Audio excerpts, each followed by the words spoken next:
আল্লাহ যে দূর দিছে আলহামদুলিল্লাহ না কইলে তোমার আলহামদুলিল্লাহ কন্যাইয়া কোয়ান যাইব। তুমি তো খালি উফরে ফেলছাও, তুমি খালি উফরে ফেলছাও। আরে মাইটটা করে ছাড়া আর ঘুমাই গেলাম না। এই হুজুর মানুষ কয়টা বেতন বিল্ডিং তুললে বইয়া রয়েছে। এই হিংসা তার ঘুমে ধরে না, তে খালি ও ঘুমা করে। আর কতক্ষণ পরে পরে আজকে এমন শ্বাস আলায়, শ্বাসটা যদি খের কইরাত লাগাই দেওয়া যেত জাগা তাগুন ধরে গেল।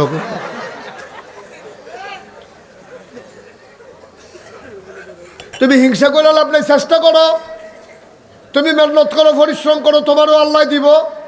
তুমি খালি হিংসা করো, তুমি হিংসা করো, তুমি চিন্তা করো হুজুররা মাহফিল হইয়া হাদিয়া লইয়া জায়গায় এই যে অহন বাজার রাইতের 1:15, আপনারা কয়দিন কেডায় রাইতের 1:15 পর্যন্ত বাড়ি করছেন, কেডায় পাত্র কাম করছেন রাইতের 1:15 পর্যন্ত। তো হুজুরে মাহফিল করে টেহা পায় রাইতের 1:15 হোজা, আপনিও প্রত্যেক দিন 1:15 পর্যন্ত পাত্র কাম করেন, আপনার ক্ষেত ধান না শোনা হবে, ঠিক কিনা কম? তো মেহনত করতেন না, চা স্টলে বয়ে বয়ে আড্ডা মারবেন, হুজুরের বিল্ডিংয়ের ফেলছে থাকবেন। আরে না এটা হইতো না, এটা হইব কেমনে? তুমি চা স্টলে বয়ে আড্ডা মারি হইব বলা। আমাদের স্বভাব চরিত্র হয়ে গেছে এখন কুকুরের মতো, পশুর মতো। আমরা আর মানুষের কাতারও নাই, একেবারে টপ টু বটম, একেবারে চকিদার থেকে শুরু করে রাষ্ট্রের প্রধান পর্যন্ত যা কারবার বাংলাদেশে গেছে এটা তো আপনারা সবাই জানেন, আপনাদের জানার বাকি নেই, সবাই আপনারা জানেন। আমাদের মানুষগুলোর চরিত্র হয়ে গেছে কুকুরের চাইতে আরও নিকৃষ্ট। আপনি যদি কোন হুজুর আপনি এত বড় কথাটা কইলেন, আমি এখন কইলেও তো বুঝবেন। আমি যদি এখন মুস্তাফিজকে বলি, আমার আদরের আমার কলিজার টুকরা, যে মুস্তাফিজ আমার গাড়িতে 1 কোটি টাকা আছে, আবার নেতেন্দি গাড়ির সামনে দেখে রইলা উদাহরণ এত মনে করে হাসে হাসে আটকাইলেই। আরে উদাহরণ, এটা 1 কোটি টাকা আমকো আমিও হন, এটা একটা উদাহরণ। আমি যদি কই মুস্তাফিজ আমার গাড়িতে 1 কোটি টাকা আছে, তুমি 10 জন লোক নিয়ে আসবা, আমি 10 লাখ টাকা করে এই ইনশাল্লাহ আমি তাদেরকে দেব।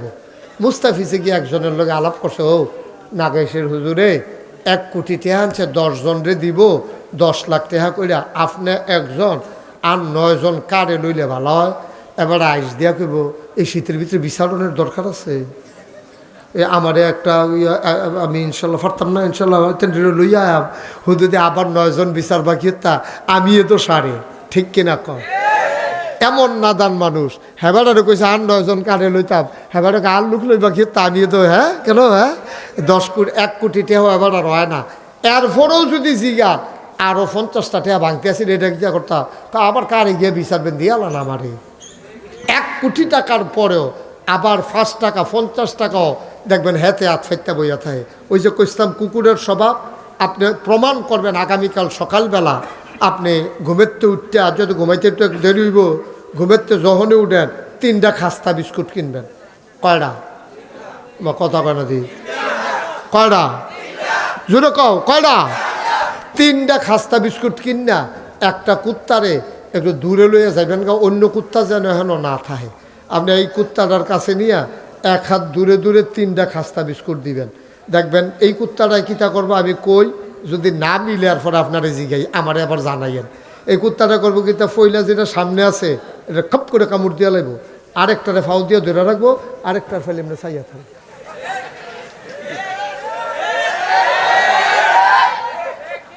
এই সাইডের তারা কইসা ঠিক নি রে?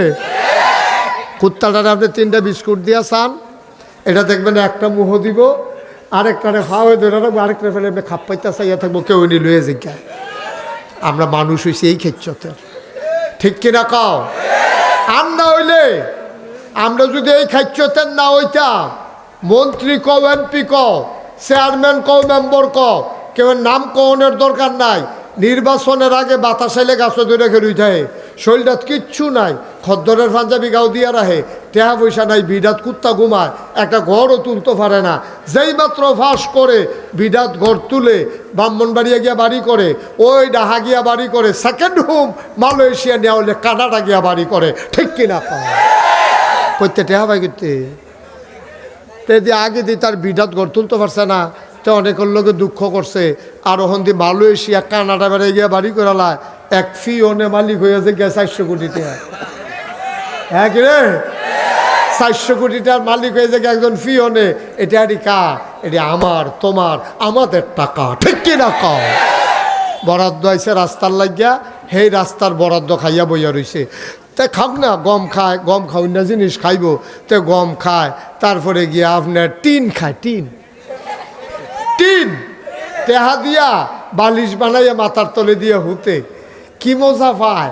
এত টেহার কি দরকারটা? ওই রাস্তার গম খায়, এই দুস্থ মাথার জন্য টিন আইছে, টিন খায়। হগিন নিবাডির লিখে বিস্কুট আইছে, হেই বিস্কুট বেড়াইয়া খাইয়া বইয়া রইছে। ওই যে কুত্তার খাচ্ছর যে, ঠিক কিনা ক, ঠিক কিনা ক, কুত্তার খাচ্ছর তো।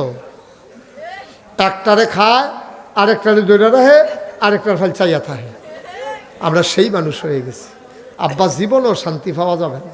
মানুষগুলো যখন সোনার মানুষ হয়ে গেল, আল্লাহ তাবারক ওয়া তাআলা তাদের ব্যাপারে কোরআনুল কারীম ওয়াজ করে দিলেন, রাদিয়াল্লাহু আনহুম ওয়া রাদু আনহু।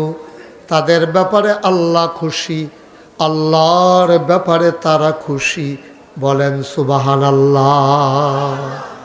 তা আমরা জানলাম এই নবীর দিকে খেয়াল, এই নবীর পরে আর নবী নাই। নবী আছে?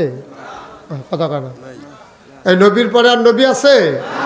তাহলে এই নবী শেষ নবী। আচ্ছা, এবার একটা সিহন কথা, নবী তো আর নাই, এটা আমরা সবাই জানলাম। এটা আমাদের আকীদা, আহলুস সুন্নাত ওয়াল জামাত। আমাদের আকীদা হলো নবীর পরে আর নবী নাই, তিনিই শেষ নবী। তাইলে মানুষ আর আসবে নাকি আসবে না? কথা কেন, মানুষ আর আসবে নাকি আসবে না? কিয়ামত পর্যন্ত তো মানুষ আসতেই থাকবে, আসতেই থাকবে।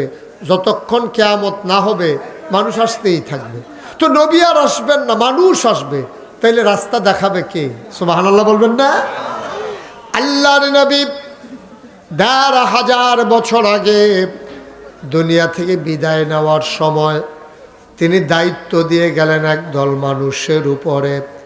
আল্লাহ তাবারক ওয়া তাআলা তার নবীর মাধ্যমে জানিয়ে দিলেন, আল উলামা ওয়ারাসাতুল আম্বিয়া, ওলামায়ে কেরাম নবীর ওয়ারিস। অর্থাৎ নবী আর আসবেন না, নবীর কাজটা যারা করবে তারা হলো ওলামায়ে কেরাম। বলেন সুবহানাল্লাহ। যারা নবীর কাজটা করবে, লাইটটা অফ করে দেন, তারা হলো ওলামায়ে কেরাম। এই ওলামায়ে কেরাম হাক্কানি পীর মাশায়েখ বুজুর্গরা এই কাজটা করবে। এই দরবারে, এই এলাকায় এই কাজটা করে গেছে আব্দুল আলিম পীর সাহেব রহমাতুল্লাহ আলাই।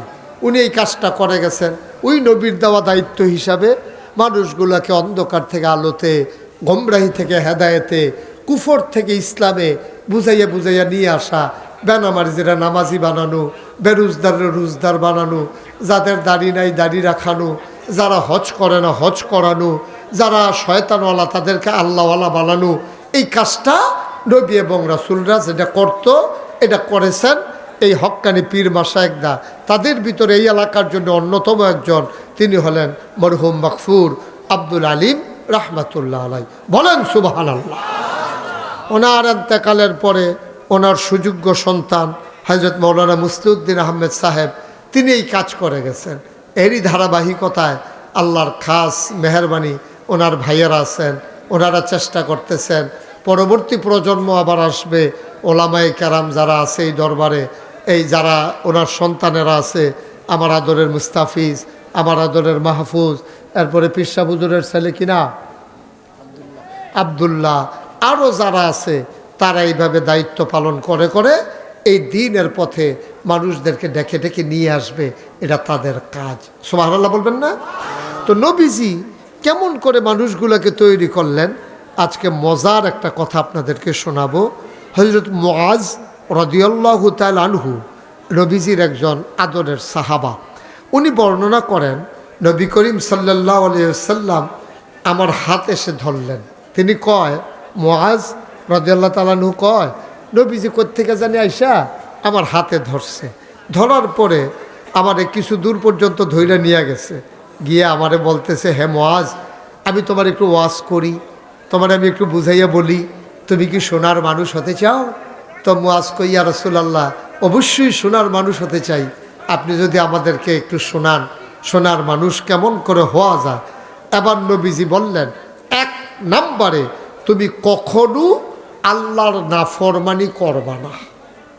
সুবহানাল্লাহ বলবেন না? কার নাফরমানি করবা না? ঘুমাই গেছেন আপনারা? কখনো আল্লাহর নাফরমানি করবা না। আমরা নাফরমানি করি না কি করি না? বা কথা কেন নাফরমানি করি না কি করি না?